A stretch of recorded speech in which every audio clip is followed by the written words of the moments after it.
Hi, this is P.ashwini from Shift to First BBM. I'm here to review a book named Please Don't Buy This Book, written by Gobinath. I think he's so good at human psychology. Gobinath is an Indian television anchor. He also worked as a radio jockey, journalist, reporter, news presenter, entrepreneur, and writer.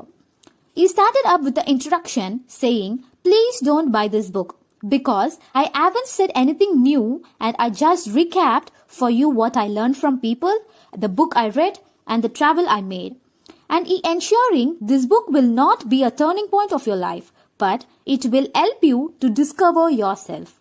We all know 1 plus 1 makes 2. But when the number increases, it becomes complex. As saying, this book will be a calculator of your life.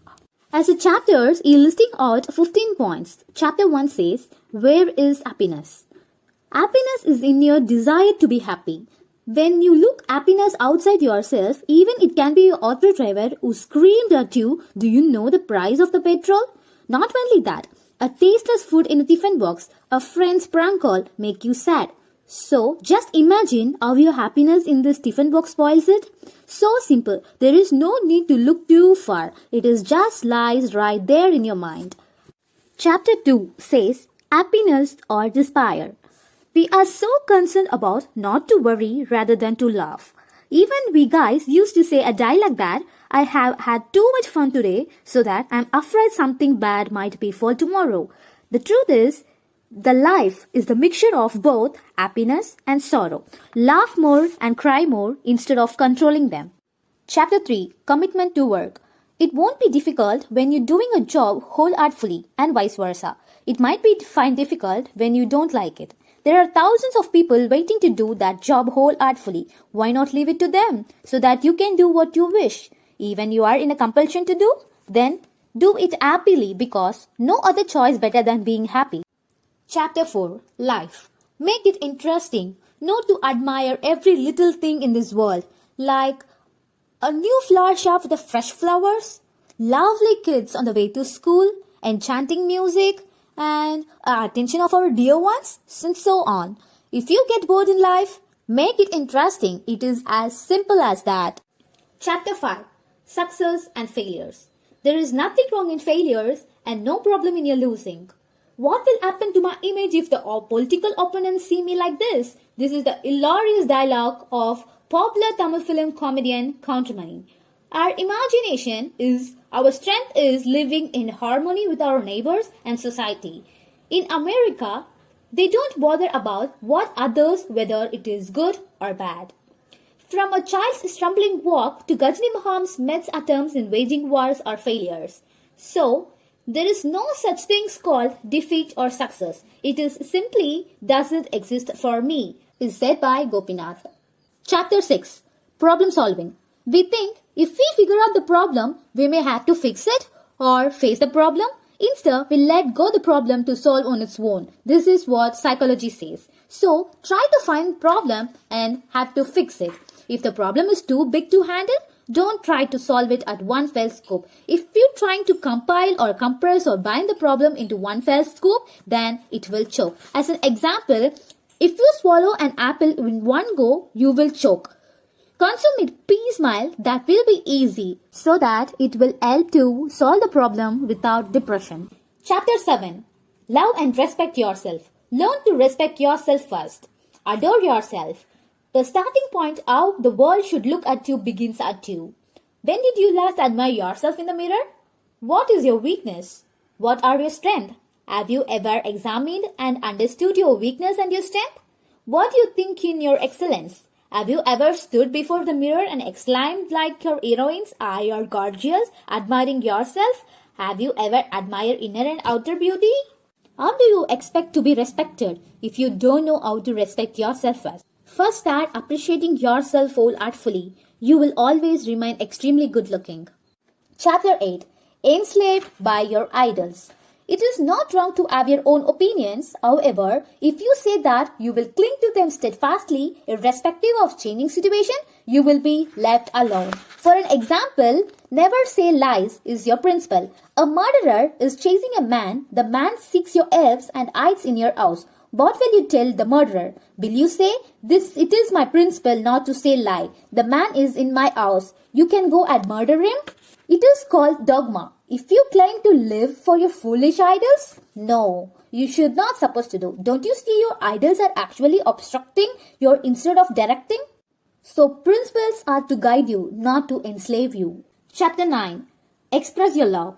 Be kind, but don't expect the same from others. As an example, in mentioning short story by telling, I used to take tea at a shop where a fawning dog was a regular visitor with its tail waving.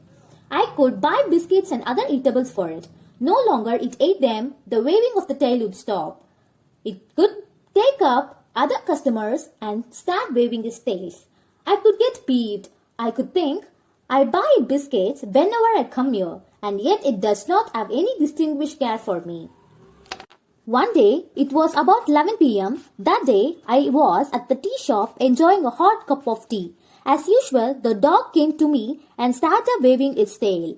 I just ignored it. Why should I bother about that thankless dog? Disregarding it overturns, I got to my bike, rode about 5 meters and maneuvered a turn. Not noticing the stand spin on the road, and I slipped and fell. I could not get up.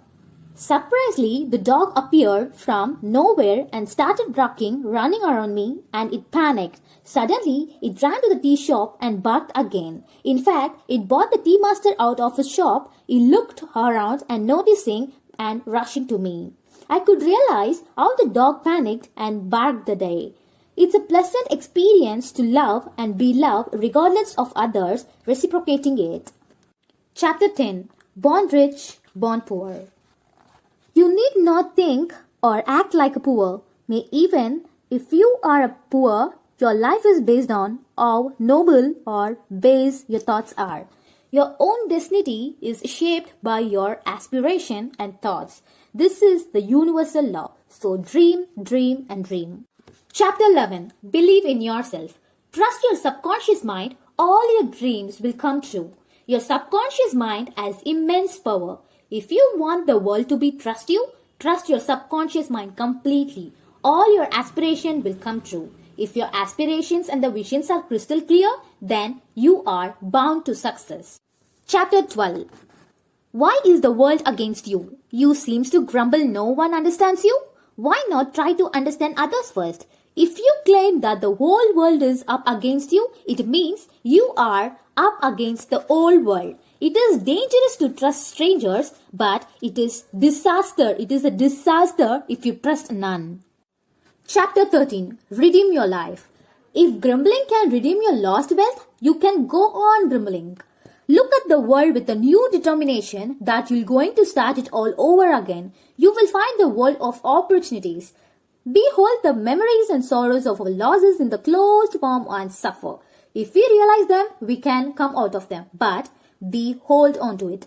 The donkey doesn't know how to come out of it. Don't we? Do not close our palms and struggle unnecessarily. Just realize thoughts of your setbacks and proceed. The world is awaiting you. Your new experiences will be better and greater than your old reflections. Chapter 14. Comfort zone. If you find that you can do a job very easily, it means that you are ready to take up more challenging jobs more than that. As of us wants to dwell in a comfort zone, the mind and the body, when they get used to a comfort zone, label the opportunities as difficult and put them away. Without examining the capability of our hidden wisdoms and skills, they are set to rest. We actually refuse to get out of our comfort zones and spot our areas under the pretext of hardship. If you can run at 100 miles per hour, why don't you want to do it at 50 miles per hour? Chapter 15. Cultivating your friends. Beware of the people who uprise you eyes high. Keep the company of the people who criticize you. But the people who have your best interest on their mind will also warn you when you are prone to mistakes. Keep out those people who are out to find fault of you and impact you negatively. For those who reply, how can I do it? Even if they tend to distract or weigh me down. These are still of my friends. We need to underline what has got to stay. Your mind is a garbage can, keep it upside down. Keep off all the people who are out there to infect you with their negative energy. Your process is not just in your hands. It is decided depending upon the quality of people surrounding you, says Andrew John.